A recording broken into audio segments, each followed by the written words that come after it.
Tune in to our Escape AoE Twitch stream this Friday, Saturday, and Sunday to catch the latest weekend tournament event. Elimination Draft will start at 15 GMT on all days and feature many of the world's best players, including the Viper, who has to battle his way through the qualifiers, DauT, Nikov, BaCT, and many more. So don't miss the live stream. You'll find the link in the description to this video, and we'll see you there. It is time.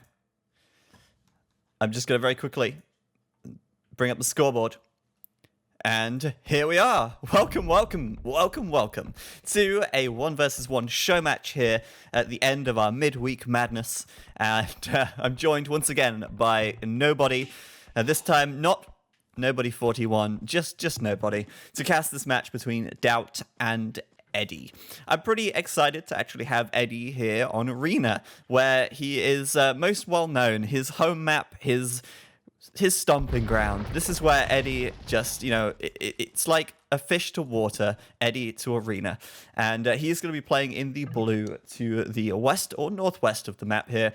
And he is playing as the Magyars, which was picked for him by the lovely DauT, who's playing in the red as the Khmer, which of course was picked for him by Edie. They picked each other's civs. Wonderful. And believe it or not, this is actually a live game. A live game of AoE HD. And a bit of banter already to kick things off, because what else is there to do at the start of an arena game other than banter with your opponent, since, well, you're basically going to spend the next 15 minutes building up your economy and just that. So it doesn't really require super high micro, plenty of time to slip in a few banterous messages in there. And obviously Edie complaining that the Magyars are not a monk civ, and believe it or not, DauT had no idea that Edie didn't like his monks. And this gives us a great opportunity to quickly look at the tech trees and remind ourselves what these civilizations have to offer. Now the Magyars recently have been picked a lot because in the Return of the Kings, what am I thinking? Recently, we've seen the Magyars a lot, right? But it's because they've been picked for their opponents. That's kind of like the way that they've come about. Not because they've not been picked because they're good. They've been picked because they're very bad. What makes the Magyars, I guess, bad is the fact they don't really have any eco bonus. But let's have a quick look at their tech tree just to remind ourselves what happens or what's going on with the Magyars. Taking a look at the monks, because obviously, Edie loves his monks, and he's not going to love the Magyars. No redemption, no atonement. You're not going to be converting any siege. You're not going to be converting any monks, and no faith either. But, that's not really too important. Really, it's the lack of redemption and atonement that makes them much weaker. Also, the lack of any eco bonus makes them a little bit weaker in general compared to any civ that has an eco bonus. Obviously, they get Forging Iron, Casting Blast Furnace for free, but okay, I guess that's technically an eco bonus in a sense, but it's really nothing major at all. Taking a look at DauT, he's playing as the Khmer. We'll go ahead and immediately look at his monks, and you can see it's not the best monk civ. They don't have atonement, which is generally the really important one in the Castle Age for actually converting your opponent's monks. They do get redemption, which is very nice for, of course, converting the siege, but you're not going to be converting that much anyway. Also, no block printing in the Imperial Age, so they don't get that +3 range. Both civs pretty bad for the monks, but I would put the Khmer a little bit better on the spectrum, because this bonus here, the no buildings required to advance to the next age, this could give DauT something to play with. It could give him some opportunities to do some very, very early aggression. I'm still waiting for the day that we see the Siege Tower push. And since this is a friendly match, there's no real money on the line, there's only honor. Maybe DauT could go for something a little bit out of the box. And I'm suggesting something completely crazy, but since he's the Khmer, he can go up to the Castle Age with basically no blacksmith, no market. He doesn't need anything else other than his resources, basically. He can go up super fast. He can make a siege workshop without any prerequisites, build a siege tower, jump over the wall, and then, I don't know. Edie losing a villager here. Uh-oh. I don't know if that was maybe lag. I don't know if maybe the villager decided to stop running, but he is luring these boars, without loom. And I don't know if that maybe had something to do with it. Yeah, it was the HD villager, just HD things. I think Eddie blaming the vill. I think he's probably right, because I don't think he would have attempted to lure a boar that was a little too far away without loom. Eddie's above that, but Eddie is also now down a villager, sadly, which means he's at 19 population, whilst DauT is on a comfortable 20. Let's take a quick look at the map as well while these guys are building up. DauT has a much better map, in my opinion. And that's because, okay, look, the gold at the back, very, very nice. Not sandwiched in any, against any trees, very accessible, very comfortable. He's also got a secondary gold back here as well. The stone is a little towards the wall, but a castle drop on this map, it's unlikely, really. But then again, I mean, like I said, it is more of a friendly match. Nothing other than honor on the line. So, yeah, I mean, players might try something a little more risky, a little more ballsy. And if a castle drop does get put over here on this little sandy patch, it will cover both of the stone mines of DauT. But I think it's still incredibly unlikely to happen, really. And then if we look at Eddie's map, it's okay, he doesn't really have the area in the back. He doesn't have much room to expand back here. He's got much larger surface area on his walls, and that means, you know, the larger the surface area of the wall, the harder it is to defend the wall, the more areas for potential attack your opponent has. His gold's a little forward, but it's not super close to the wall, so, you know, he might decide to put a town center on that. Should be fine. His stone is close to the wall, though, and for Eddie, I mean, the majority of his resources are out towards the right side, so this area of the map super important for him, as well as the third gold, which is out here as well. DauT's third gold is just to the north, but like I say, he already has the 2 in the back of his base, so it's no real biggie. And at the moment, yeah, both players just building up, doing their standard Dark Age start for this Castle Age, or fast Castle Age play. The question really is what happens when we get to the Castle Age, because we've not really seen these civs too much on Arena. Now, obviously, neither of these guys have a very good monk civ, but it probably won't deter them from trying to grab the relics anyway. Why not? It's free gold for the rest of the game if you grab a relic. So it's probably likely that we will see at least one of these guys, if not both, going for the relics regardless. And we will probably just see some support units in the Castle Age to help them do that. One thing that we could potentially see from Eddie, and I say Eddie here because we know the style of DauT is a bit more boomy. We could potentially see some kind of forward aggression, like a monastery and a siege workshop in the center of the map, where he goes ahead and just pressures the wall, probably supporting with crossbows, I think, with the Magyars. Crossbows could work really well for him here. And we can see him building a barracks right now, so we'll see what that second military building is going to be, but I'm guessing it's going to be an archery range. If we take a look at the Magyar tech tree, one of the interesting things about this civ is that they do have pretty good archery range. They have +2 line of sight on their archers, but they also have a really good stable as well, since they get Paladin as well as the Arbalest. So, I mean, they're pretty versatile, I guess. The thing that they lack is, like I say, that eco bonus.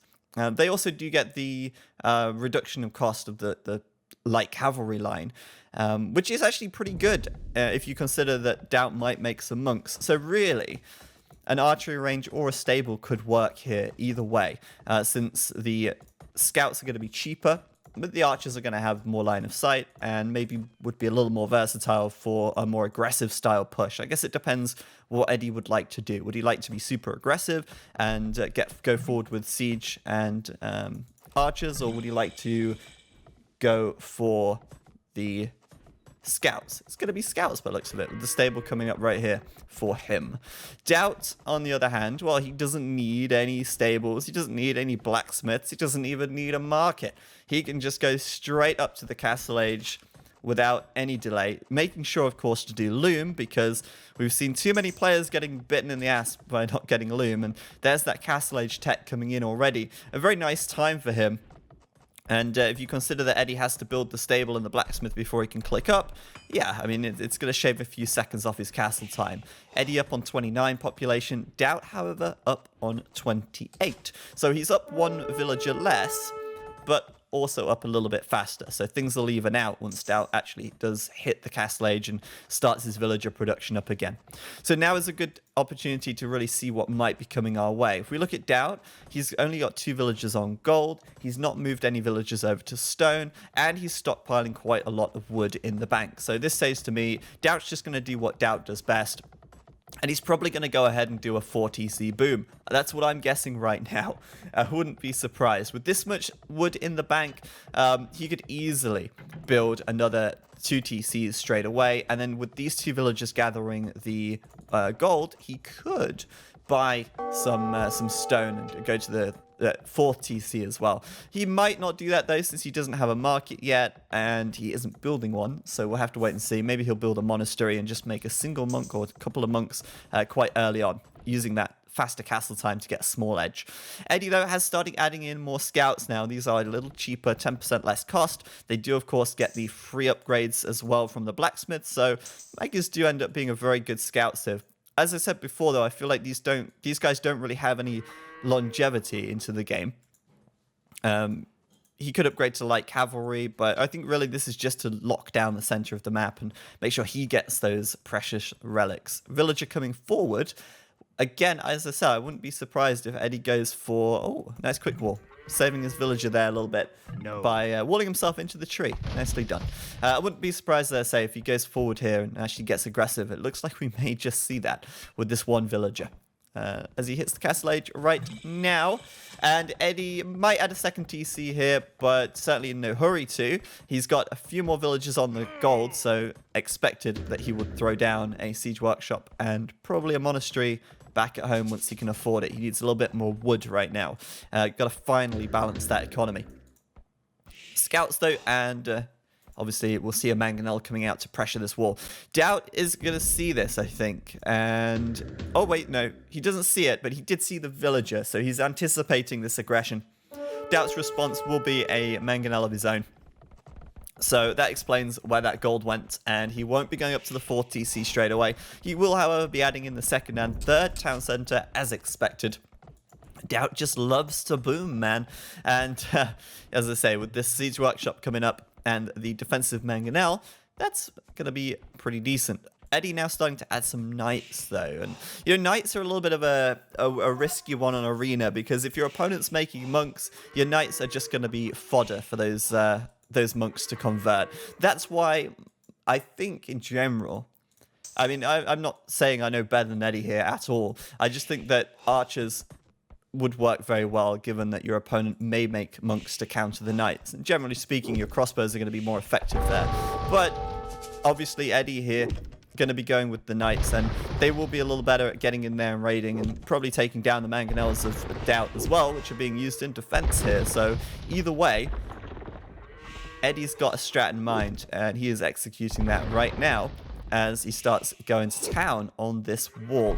He also does get the extra +2 attack for free, which is a really nice bonus of the Magyars, and probably a little more powerful than the line of sight bonus that you get on the archers. So DauT here taking a shot from the mangonel, and wow, that mangonel just seemed to get a little extra range out of nowhere, and DauT's mangonel will go down. I'm surprised he didn't bring a villager over to repair it after taking that first shot. He did have the chance to do it, plenty of time. However, he has got another mangonel in defense. Now that he is, in a little bit of a pickle though, because 2 mangonels against 1, he's now got a lot of work to do. He's got to trade very well here, and it's not always guaranteed that he'll be able to pull it off. He does get 1 mangonel for free. That means 1 for 1 so far traded. But DauT will have to get another one if he wants to draw things level and make it 1 mangonel each. The big thing in mangonel wars is just not to fall behind in mangonels. Edie doing a very nice 1 TC aggression for now, but he is going to add in the 2nd TC on the front here. As expected, he will build it on this gold. So he's not going like super all in, which we do sometimes see players on arena do. He is, however, getting pretty close to destroying this wall. So it's not going to be too long before he's got an into DauT's base, and DauT has no protection for these mangonels. So this is where the scouts and these knights are going to be very good. DauT trying to wall up with this house, but he will not manage it as Eddie just gets that house up. Gets the scouts in there in time. He also does take out the 2 mangonels, and as I said, DauT in a bit of trouble as he loses his defenses here, and he is just open to the knights, which are now coming in. Eddie without any bloodlines, but does have +2 attack, so he'll take those villagers down in 1 less hit, which is very nice for him. DauT with the quick wall coming in. Can he get it in time? No, he can't. There is always a hole, and those 3 knights are well and truly in. DauT now wishing he'd built that monastery a little earlier. There it is coming up next to his town center on the right side, but it's a little late because the knights are already in. Of course, DauT, though, does have 3 town centers, so he can very easily garrison the villages inside, and Eddie does not have any defense upgrades on these knights, so they are going to take quite a lot of damage from the town centers. It's not going to be too dangerous for DauT at this stage, and this is once again why I say maybe the crossbows could have been a better option, since they can come in and snipe villagers without taking damage from the town centers. They might have a few more angles of attack. They wouldn't, however, be as good as dealing with the mangonels, and Eddie will get yet another mangonel for free here, as DauT here just isn't able to keep those mangonels on the field for long enough. Now, through all of this aggression, DauT is still going to be ahead in vills, I imagine. 58 population for DauT here with no army, versus Eddie, who has 52 population with army. So DauT is certainly ahead in economy, but he does have to buy himself some time, and that's where those monks come in, as he's got 1 monk now to try and go for some conversions. And again, this is why I don't want to go back to that. I just think that DauT here, a little sloppy with his mangonels, let's put it that way. Losing quite a few, and Eddie really managing to trade very nicely in this game, actually. So far, he's made some fantastic trades with these mangonels, and he's going to sneak this one in on the left-hand side as well. He might find himself a couple of villagers over here, and bear in mind, DauT does have access to redemption, I believe. So let me just check that, make sure I'm not going crazy. Yeah, he does have redemption. So, I mean, he could consider doing redemption here and converting some siege as well, which makes them very excellent for defending. Surprised that Eddie didn't build a single monastery. Oh, he did build a monastery. My bad. I missed that. He does have a single monastery here, and he's going to try and convert the knight right back. But RNG, oh goodness me. Eddie needs to pray to RNG us a little bit more, a little harder here, I think. 2 monks couldn't convert a single knight. Damn, that was kind of unlucky. He was converting that knight for some time. He does, however, have very good map control, so he could grab all 5 relics right now if he wanted to. I believe he does have access to all 5, though I'm only seeing 4 on the minimap. Maybe I'm going crazy. I think DauT already... No? Oh no, I'm just blind. Yeah, he could actually grab all 5 relics right now.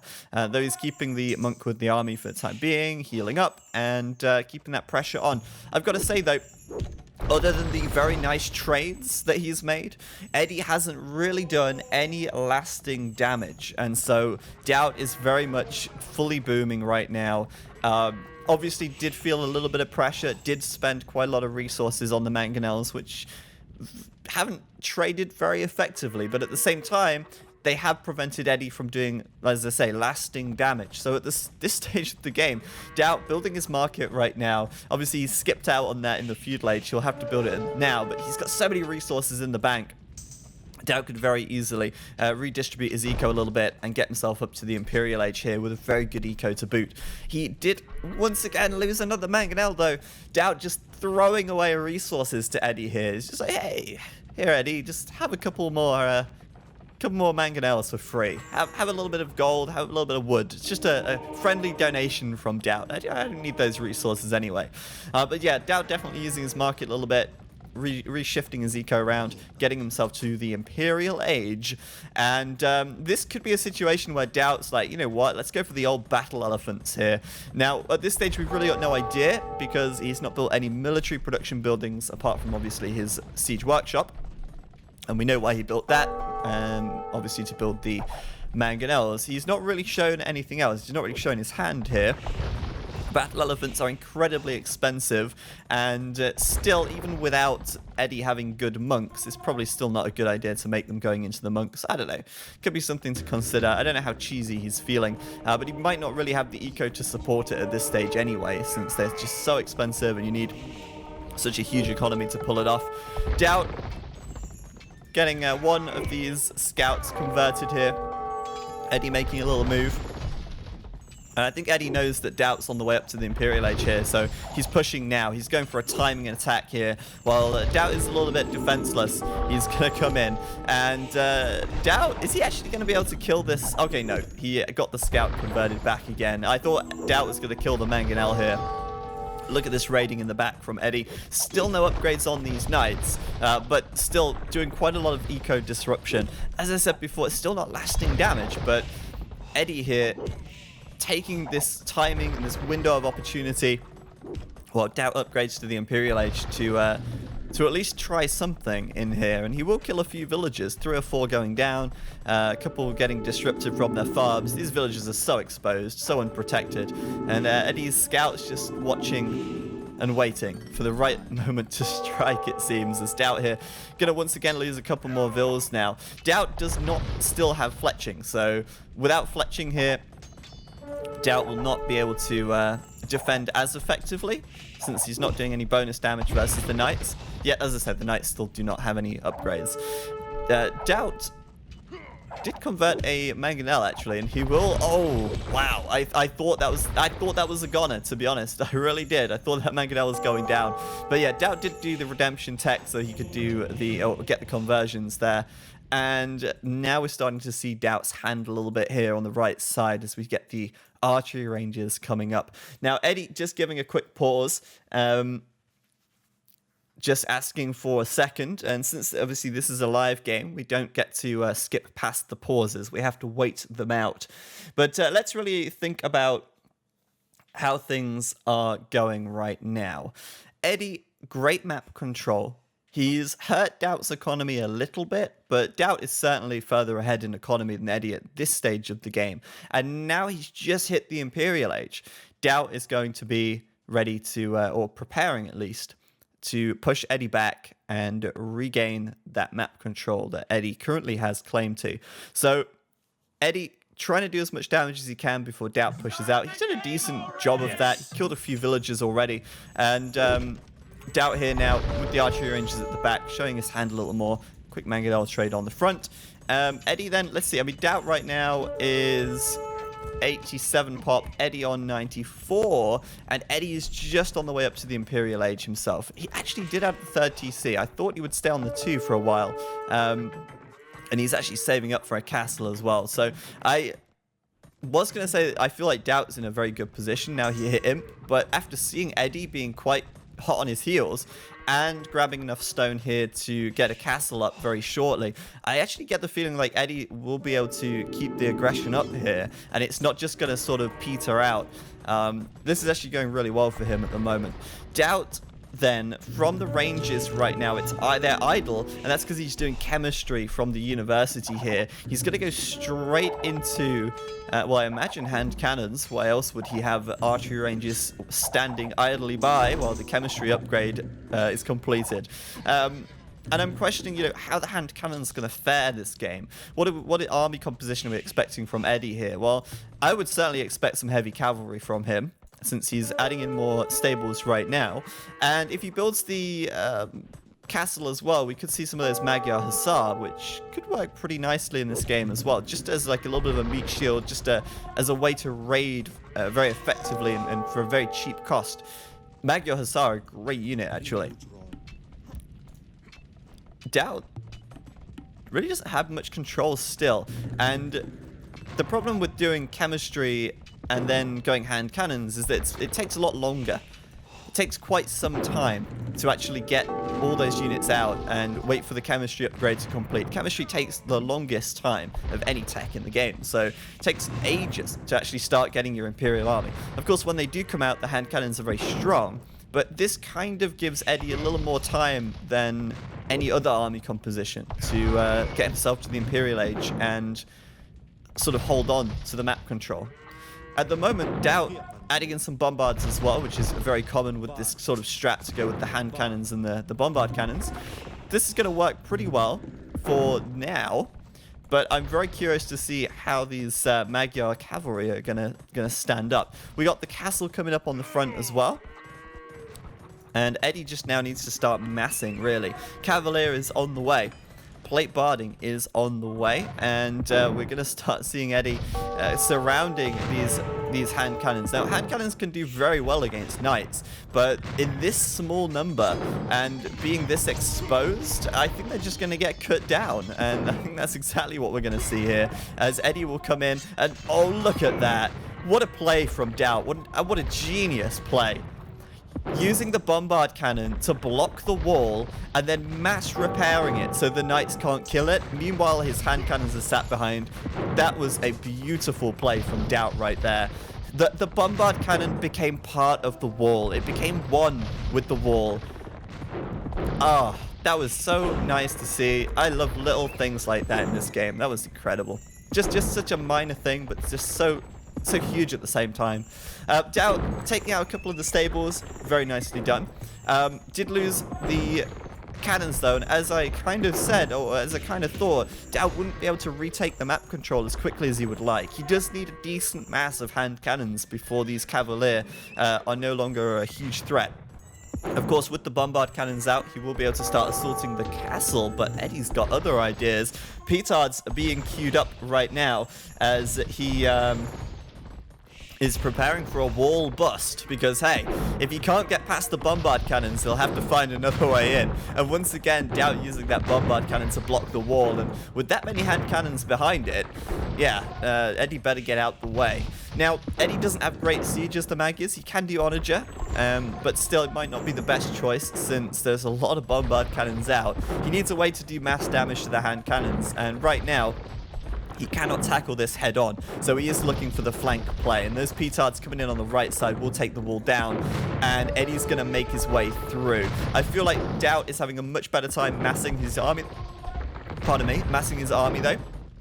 Eddie's just running straight in. This could be a little bit of a massacre for Eddie's army. He can't get a surround onto the hand cannons, and the hand cannons are just going to absolutely obliterate these Cavalier. Eddie throwing away nearly everything there. Now, what we needed to see really was Eddie taking an open engagement, and I loved the idea to bust the walls with the petards, but maybe fighting this army head on may not have been the best choice. Maybe coming to the back of the base and trying to raid would have been the better option. Disrupt DauT's eco, distract him from the front line and split this army up a little bit, because running in like that was an absolute slaughter, and Eddie just sent those Cavalier to have their heads lopped off by the looks of things. There's a huge mass of hand cannons for DauT right now.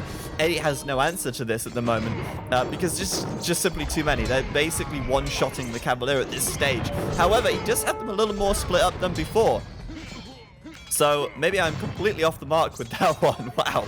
Holy crap. I actually really thought that DauT had them... Oh, wow. Oh, wow. I am eating my hat. What a fight for Eddie. Holy shit. 4 bombard cannons down and most of the army? I'm amazed that DauT split his army up like that.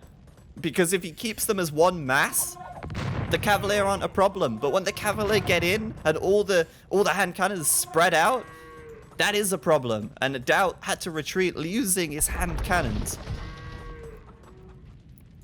I am impressed that DauT lost that fight quite convincingly there. Eddie, though, bringing in the skirms now as well, so perhaps DauT going to have to consider adding another unit to his repertoire, because these hand cannons are probably not going to be enough now that there's skirms on the field as well. Of course, you can have your Cavalier up front tanking the damage whilst the skirms go to town from the back. The castle coming up for DauT, though, to secure the front of his map, and we said this earlier, but this area of the map right here, very crucial for DauT to continue to gather stone as this game goes on. Oh, we've also got a very nice raid from Eddie at the north here. And this is one of the big disadvantages of having no map control. Eddie is able to move out here and grab the gold safe and sound, whereas DauT, constant peril, sending his villagers out to this gold mine to the north. The castle will stall Edie out a little bit, make it harder for him to push in, and it will allow him to safely gather this stone on the right and this stone on the left for the time being. But Edie has a trebuchet out already. He's already preparing to deal with that castle as it was coming up, and DauT trading or building, I guess, a trebuchet right now as he starts to remass these hand cannons. I still feel like, you know, these hand cannons are very potent if Edie doesn't take a good fight, but with the skirms now being added in, I think this is going to be tough for DauT. He needs something else in here. At this area, I'm trying to think what he could do. I'm not that familiar with the Khmer tech tree still. I don't want to pause the game because we'll end... Oh, I can't pause the game. I don't want to check the tech tree because we'll miss some of the action. I mean, right now, he could legit... Oh, okay, no, he can't. No, he's actually really out of gold. If you look at his gold... Uh-oh, no gold down here. Where's his main gold? Uh-oh, it's pretty much gone. How many relics does DauT have? Well, he has no relics. Oh, that's not so good. He's trying to get the gold out in the north. But without any gold left, he's going to be heavily utilizing the market now. He's going to be selling resources to get as much gold as he can. He's going to be really relying on keeping these hand cannons alive until he can transition into doing some trash units, because without any gold, he's going to be in trouble. So there's the light cavalry coming in. Now, I was thinking maybe you could go light cavalry. If gold wasn't a problem, if gold was in surplus, DauT could actually go for battle elephants here, because Edie is not prepared with monks. So that would be awesome, but he just doesn't have the gold for it. He has to go into light cavalry, and at the moment, these cavaliers still going to be a problem. DauT castle hopping forward though. And with his bombard cannons, he was able to take out the trebuchet on the left side from Edie. So he's actually in a pretty good position when it comes down to siege. But can he deal with this engagement right now? Edie coming forward, he's decided now is the time to strike. Try and delay this castle, try and take down the expensive siege units of DauT. And if DauT loses the siege, he will not be able to afford to replace them. Meanwhile, the skirms at the back, as I said before, going to town on the hand cannons. He has +3/+3 at the moment. So Edie here looking pretty good, but the castle on the left side will go up anyway. However, DauT has lost all of his siege. It is gone. Edie losing most of his cavalier, and those hand cannons still keeping a reasonable number up. And now, of course, as those cavalier are gone and the light cavalry start flooding in, Edie has to back out, otherwise he will lose a lot of these skirmishes. Edie, however, still has this map control, as I said. He still has all the gold in the center of the map and to the right of the map as well. DauT still doesn't even have access to his third gold mine. Just trying to get as many light cavalry in here as he can. 150 population for DauT, Edie on 166. He does seem to be quite firmly ahead at the moment. And with DauT starved of gold, Edie can afford to make more trebuchets. DauT cannot. And DauT is probably going to have to sell even more resources at the market now, which means less resources left over for military units, and probably less stone in the bank or whatever he's deciding to sell. I'm assuming he wouldn't be selling too much stone at the moment since he's trying to repair this castle. And if he sells the stone, he won't be able to keep the repairs up. But yeah, this is looking very nice for Edie at the moment. Still, he's not collected the relics. I mean, there's still anyone's taking, but I guess it's no one's really going heavy into monks this game. Relics are not as vital. And Edie has no problem getting gold this game anyway, so no problem for him right now. DauT has managed to afford another trebuchet after selling some more res, I assume, or gathering just a little bit of gold with these two villages out here. But it does seem like Edie is going to be able to outmass him very heavily here. Nearly 40 extra population for Edie at the moment, and most of that is probably going to be in military right now, as Eddie's really getting a solid mass of skirms up, keeping as many cavalier in there as he can. Eddie's got 500 gold in the bank as well. If you look at the stables, there's actually quite a few cavalier queued up in here, so there's plenty more of those where they came from. And for now, DauT dancing around with his light cavalry in front of this army, and they're just getting absolutely sniped by these skirms. Fully upgraded now. Eddie's finally done +4 defense and finished up chemistry for the extra 1 attack as well. The cavalier fully upgraded. And, you know, in this kind of game, you're not going to see things like Paladin typically because just too expensive. A little bit too expensive. But there you go. Edie coming in with the raid. And this could be the raid that potentially brings the game to an end. Immediately, DauT's reaction going to bring his units back. We'll see what damage these guys can do. DauT's going to try and negate as much of it as possible, garrisoning inside of his TCs.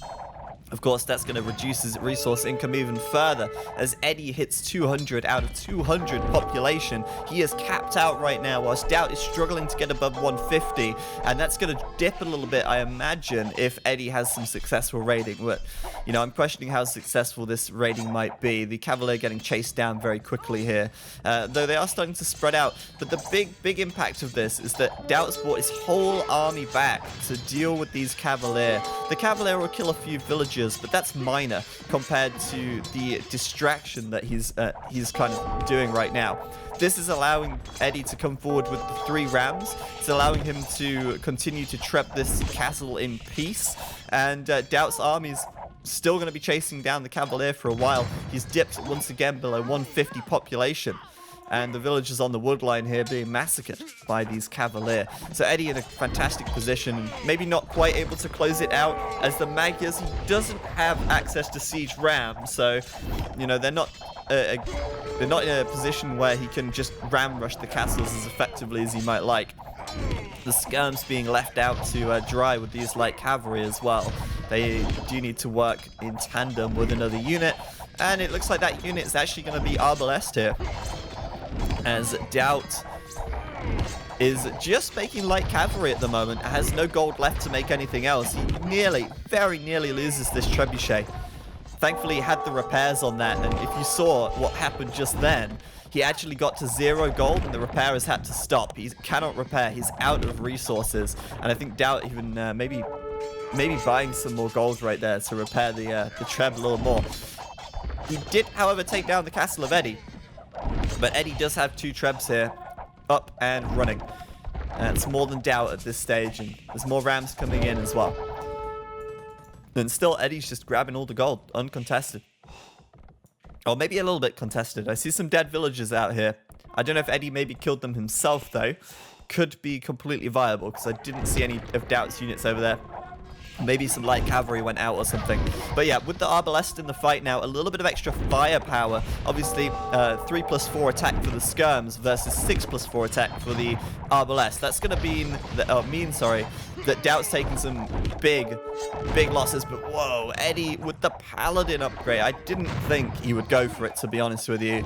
But I guess once he hit 200 out of 200 population, he had enough surplus resources that he thought, you know what, paladin, let's go for it.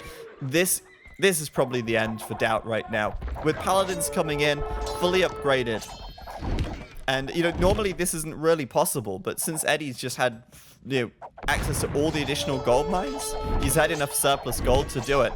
And once he hit 200 pop and had enough of that surplus, it's like, yeah, it's going to hurt DauT mentally to see those paladins as well, because he knows just how much gold Edie must have if he can afford paladin in this game. He doesn't have much left over, admittedly. He's got 170 gold in the bank now. Not that many paladins on the field, but the fact that he can train them as soon as he does get the gold to do that, yeah, that's going to be kind of painful for DauT to see when the most he can afford is some crappy light cavalry right now with very few upgrades at this stage. But yeah, this combination of paladin arbalest, I think only 2 civs can do that. Magyars being one of them, so it's a really nice combo to have. And you know, the arbalest, great to deal with the hand cannons at the back. The paladin's just a tanky force to be reckoned with anyway. And DauT here gonna do what he can with these hand cannons, but you know, like I say, once they're gone, they're gone. He's not replacing them.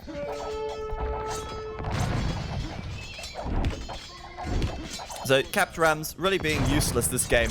It's really the trebuchets at the back that are doing the work right here. 1 castle down from DauT. Sorry, yeah, from DauT on the left-hand side. 2nd castle about to fall, I imagine. And there's really no way that DauT can break this line here. Not with these light caps. Okay, he's done +2 attack right now. That's great, but the castle's going to fall in due course. DauT is out of stone. he did have 700 stone a few moments ago, and I don't see him building another castle. So my guess on this one is that DauT most likely sold quite a bit of stone this game. And now I think we've seen him buy it back even, as he tries to keep this castle alive. This castle really is his only lifeline, because once this goes down, well, I mean, the paladins can do it anyway, but once the castle goes down, there's really nothing stopping Edie just pushing forward against this wall and killing the rest of the army from DauT here.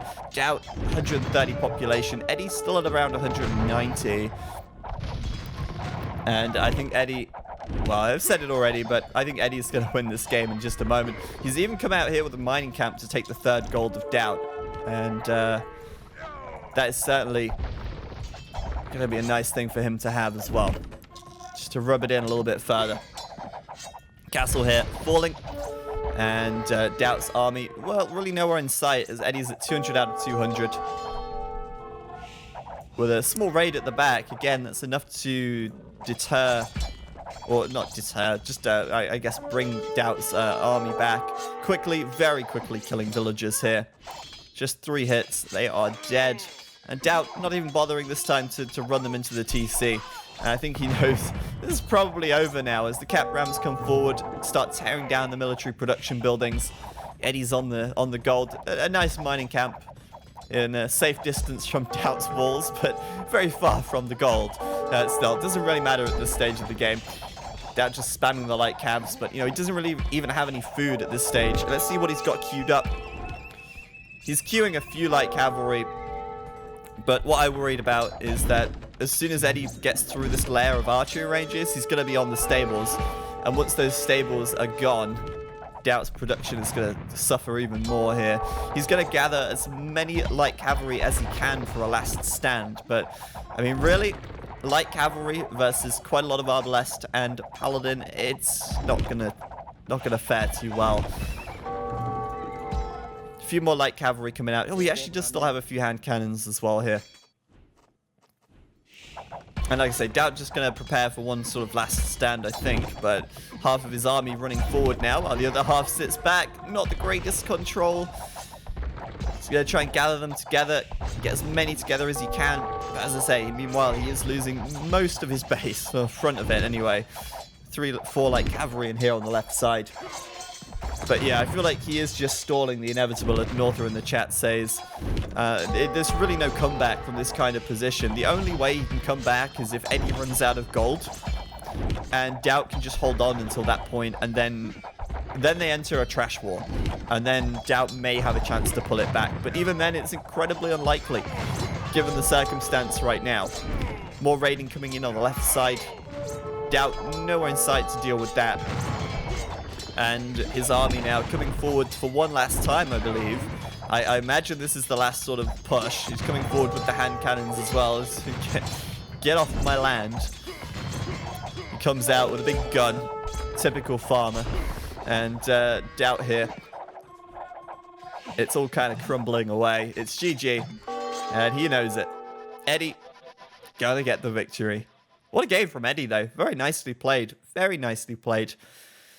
And, you know, from the Castle Age, or yeah, from the early Castle Age onwards, Edie was very much in control of that game. I did think that DauT would have an opportunity to push out once he hit Imperial much sooner. And I thought that maybe DauT would try something aggressive in the Castle Age with his faster Khmer upgrade time, since he was in the Castle Age significantly faster than Edie. However, he wasn't really able to make much of it, and Edie, even though he was quite aggressive in the Castle Age, he still had a very good Imperial time. When you consider that, you know, he did come forward here. He did invest quite a lot into the knights and into the siege that he made. He traded very well with DauT in the mid game as well, probably coming out way on top in terms of mangonels. And DauT sank so many resources into those mangonels. And as it turns out, that gold was really precious to him, because in the end, he wasn't able to grab that 3rd gold pile. And I think DauT's plan in that game was, okay, I'll turtle until the until the Imperial Age. I'll get Imperial, I'll get my Imperial Age army, and I'll push out in one swift sort of blow, retake the map control, secure my 3rd gold, start grabbing the extra piles on the map. But Edie just locked it down. and didn't really give DauT the opportunity to push out of these walls and get into a position where he was really comfortable. I do think that DauT had some very nice moments in that game, especially the one with the bombard cannon in the wall. I thought that was fantastic. But overall, Edie basically won that game. It was almost like a war of attrition. It's like a real medieval battle where you would cut off the trade lines, trade supplies, and basically starve your enemy out. That's kind of what happened here. So GG, and I'm going to see now if they're up to play another